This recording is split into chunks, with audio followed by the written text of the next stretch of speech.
यह कहानी है एक छोटे से गांव के पास बसे उस पुराने कब्रिस्तान की, जिसे लोग मृत आत्माओं का अड्डा कहते थे। यहाँ रात के समय जाने की किसी की हिम्मत नहीं होती थी, लेकिन हर कहानी में ऐसे लोग होते हैं जो डर की हदों को पार करना चाहते हैं। इस बार ये लोग थे 3 दोस्त, अजय, रोहित और विकास। एक रात गांव में किसी ने अफवाह फैला दी कि कब्रिस्तान में एक औरत की आत्मा दिखी है, जो अपनी अधूरी इच्छा पूरी करने के लिए इंसानों की आत्मा ले जाती है। इस बात को मजाक समझते हुए अजय ने अपने दोस्तों को चुनौती दी, चलो देखते हैं कि ये अफवाह सच है या झूठ। रात के ठीक 12 बजे तीनों दोस्तों ने कब्रिस्तान जाने का फैसला किया। कब्रिस्तान में घुसते ही अजय ने एक ठंडी हवा महसूस की। हवा में अजीब सी गंध थी, जैसे मिट्टी और सड़े हुए फूलों की। चारों ओर सन्नाटा था। दूर एक पुराना पीपल का पेड़ खड़ा था, जिसकी शाखाएं किसी जीवित प्राणी की तरह हिल रही थीं। अचानक विकास ने कुछ दूर पर एक औरत की परछाई देखी। अजय, वो देखो, कोई औरत वहां खड़ी है, उसने कांपते हुए कहा। अजय हंसते हुए बोला, डरपोक मत बन, ये बस पेड़ की छाया है। लेकिन जैसे ही वे पास गए, परछाई हिलने लगी। औरत का चेहरा धीरे धीरे साफ होने लगा। उसकी आंखें जल रही थीं और चेहरा विकृत था। वो औरत अचानक गायब हो गई। तभी रोहित ने अपनी पीठ पर किसी के नाखून महसूस किए। उसने चिल्लाते हुए कहा, मुझे किसी ने खरोंचा। जब बाकी दोस्तों ने उसकी पीठ देखी तो वहां 3 गहरे निशान थे। अजय ने डर को छुपाने की कोशिश की और बोला, ये सब तुम्हारी कल्पना है, हम बस यहाँ ज्यादा देर रुक गए हैं। लेकिन तभी उनके पीछे किसी के पैरों की आवाज सुनाई दी। जब उन्होंने पलटकर देखा तो कोई नहीं था।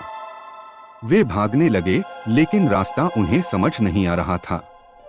हर तरफ कब्रें थीं और ऐसा लग रहा था कि वे घूम फिरकर वहीं पहुंच रहे थे। तभी एक पुरानी टूटी हुई कब्र का पत्थर अचानक गिरा और उसमें से वही औरत बाहर निकल आई। उसकी हड्डियां बाहर झांक रही थीं और उसकी आवाज गूंज रही थी, तुमने मेरी नींद क्यों खराब की? अब तुम्हें इसकी कीमत चुकानी होगी। विकास डर के मारे वहीं गिर पड़ा। औरत ने उसे अपनी तरफ खींचा और उसके शरीर से धुएं जैसी आत्मा खींच ली। अजय और रोहित यह देखकर सन्न रह गए। वे विकास को बचाने की कोशिश करते, लेकिन उनके पैरों में जंजीरों जैसी चीजें लिपट गईं। अजय ने हिम्मत करके रोहित को खींचा और भागने की कोशिश की, लेकिन भागते हुए उन्होंने देखा कि कब्रिस्तान का दरवाजा गायब हो चुका है। चारों ओर सिर्फ कब्रें थीं। तभी अजय को याद आया कि उसने कहीं सुना था कि इस कब्रिस्तान में एक कुंजी छिपी हुई है, जो आत्माओं के कब्जे से बाहर निकलने का एकमात्र रास्ता है। वे कुंजी ढूंढने लगे, लेकिन हर कदम पर उन्हें भूतों के हमले का सामना करना पड़ा। एक जगह एक बूढ़ा आदमी उन्हें दिखा, जिसने कहा, तुम्हें कुंजी चाहिए तो अपनी सबसे बड़ी कमजोरी छोड़नी होगी। अजय ने तुरंत अपनी घड़ी, जो उसकी मां की आखिरी निशानी थी, उस बूढ़े को दे दी। बूढ़ा मुस्कुराया और बोला, अब तुम जा सकते हो, लेकिन याद रखना, हर गुनाह का हिसाब होता है। दरवाजा फिर से प्रकट हुआ। रोहित और अजय ने भागकर कब्रिस्तान छोड़ा। जब वे गांव लौटे तो उन्होंने देखा कि पूरा गांव अजीब ढंग से शांत था। वहां कोई भी नहीं था। तभी पास के कुएं में उन्होंने अपनी परछाई देखी। उनकी परछाइयां विकृत थीं और उनकी आंखें वैसी ही लाल जल रही थीं जैसे उस औरत की थीं। वे कब्रिस्तान से तो बच गए, लेकिन अपनी आत्माएं हमेशा के लिए खो चुके हैं। क्या आप अगली बार किसी भूतिया जगह पर जाने से पहले सोचेंगे?